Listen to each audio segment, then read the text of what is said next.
Good morning student.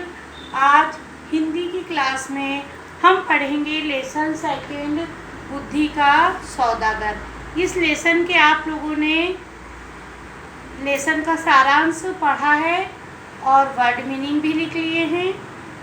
क्या था lesson का सारांश? आपने वीडियो देखा होगा तो आपको पता होगा, या आपके पास बुक्स है तो आपने पढ़ लिया होगा। एक छोटा सा बालक जो कि गुजरात का रहने वाला था, उसके माता पिता नहीं थे, उसके पास आजीविका का कोई साधन नहीं था, अर्थात उसके पास पैसे नहीं थे जिससे वो अपना जीवन चलाए। तो उसने सोचा कि मैं शहर जाकर के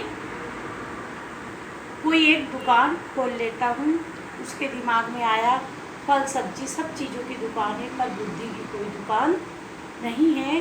तो उसने एक दुकान खोली और उसके ऊपर क्या लगा दिया, पर्ची, बुद्धि का सौदागर, यहाँ बुद्धि बिकती है, सस्ती और खरी एकदम। तो सेठ जी का बेटा वहाँ से एक पैसे की बुद्धि ले गया, क्योंकि वो निर्बुद्धू था, मूर्ख था। उसके पिताजी अक्सर उसको डांटते थे, तो उसने सोचा क्यों ना मैं एक बुद्धि खरीदूँ। और उसने बुद्धि खरीदी और एक पर्ची उसको मिली, एक पैसे की। उसको एक पर्ची दी गई जिस पे क्या लिखा हुआ था, जहाँ दो लोग झगड़ा कर रहे हो वहाँ पर खड़े ना रहें। पर उसके पिताजी को ये चीज़ अच्छी नहीं लगी, उन्हें लगा मेरा पैसा बर्बाद हो गया। उन्होंने पैसा वापस ले लिया और वो पर्ची वापस कर दी। पर बुद्धि का सौदागर कहने लगा आपने मेरी सीख वापस नहीं की है। तो बाद में जब एक बार सेठ जी एक झगड़े में फंस गए, तो उनका वही बेटा दो लोगों का झगड़ा देखने में गवाह बन गया। तो सेठ जी को फिर उसी बच्चे की याद आई और वो बुद्धि के सौदागर के पास बुद्धि लेने पहुंच गए, जहां उन्होंने अपनी अमूल्य सलाह सेठ जी को दी और उन्हें बचाया। इसी प्रकार से राजा ने भी बुद्धि के सौदागर की चर्चा सुनी और उनसे सलाह मांगी और प्रसन्न होकर के उस बालक को अपना मंत्री नियुक्त कर लिया, क्योंकि सच में वो बुद्धिमान था। तो हमने इसके वर्ड मीनिंग देखे थे, आज हम इसके क्वेश्चन आंसर देखेंगे। क्वेश्चन नंबर फर्स्ट आप लोग कॉपी में लिख लेंगे। लिखिए, क्वेश्चन नंबर फर्स्ट है, निर्धन लड़के के मन में क्या अद्भुत विचार आया। प्रश्न नंबर 1 क्या है प्रश्न? निर्धन लड़के के मन में क्या अद्भुत विचार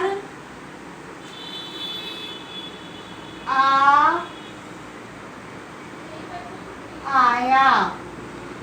उत्तर लिखिए, क्या विचार आया था निर्धन लड़के के मन में? उसके मन में विचार आया था कि वो बालक शहर जाकर अपनी आजीविका का साधन खोज ले। देखिए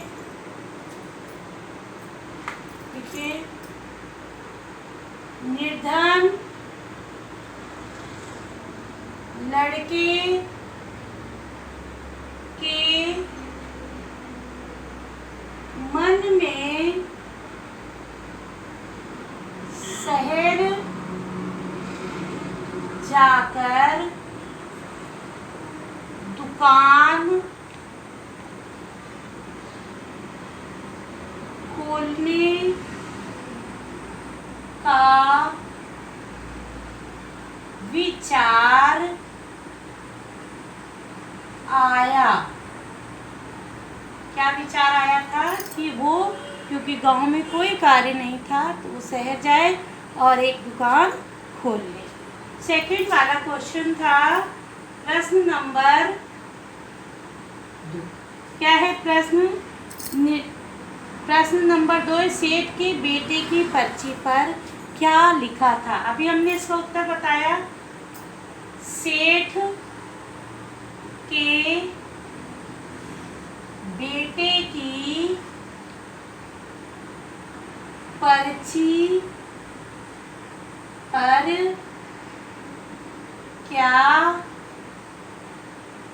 लिखा था? उत्तर लिखिए।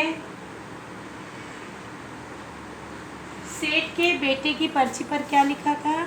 जहाँ दो लोग झगड़ा कर रहे हों वहाँ खड़े मत रहिए। लिखिए क्या लिखा था? सेठ के बेटे की पर्ची पर लिखा था जहाँ दो लोग झगड़े वहाँ से हट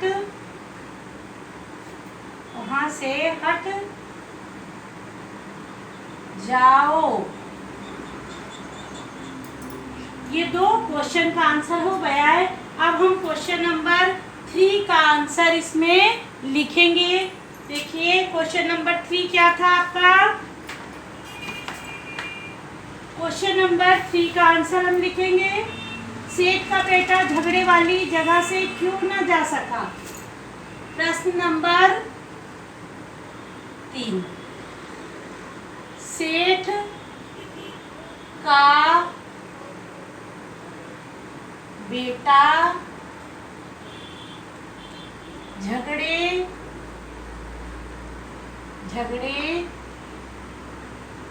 वाली जगह से क्यों ना जा सका? क्यों नहीं जा सका? क्योंकि वो क्या था? निर्बुद्धि था। उसके पास इतनी बुद्धि नहीं थी कि वो हट जाए।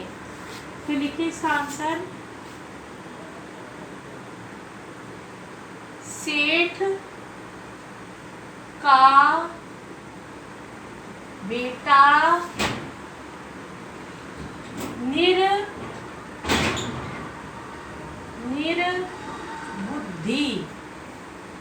निर्बुद्धि था, इसलिए वह उस जगह से ना जा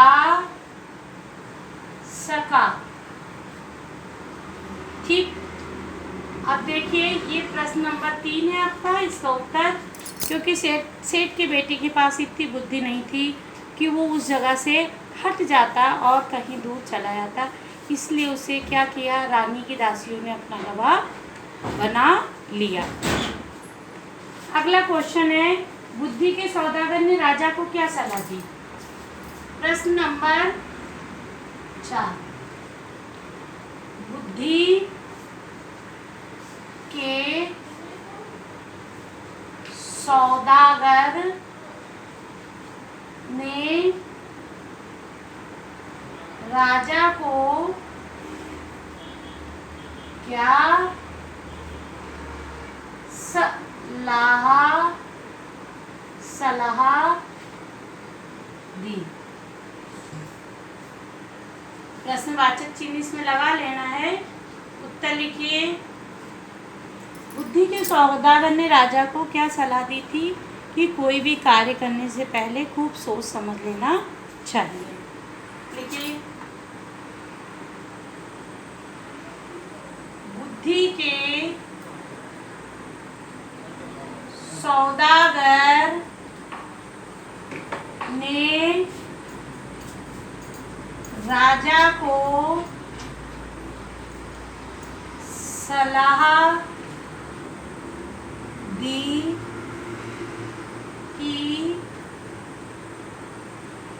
कुछ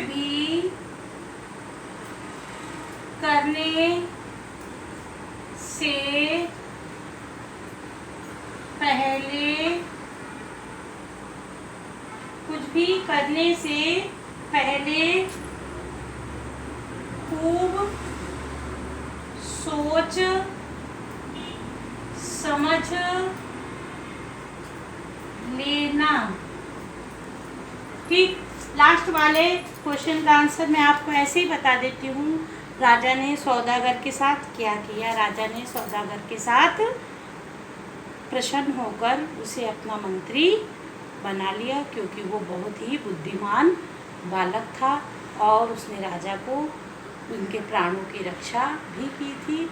आप इनको व्यवस्थित रूप से अपनी फेयर कॉपी में वर्क कंप्लीट कर लेंगे। धन्यवाद।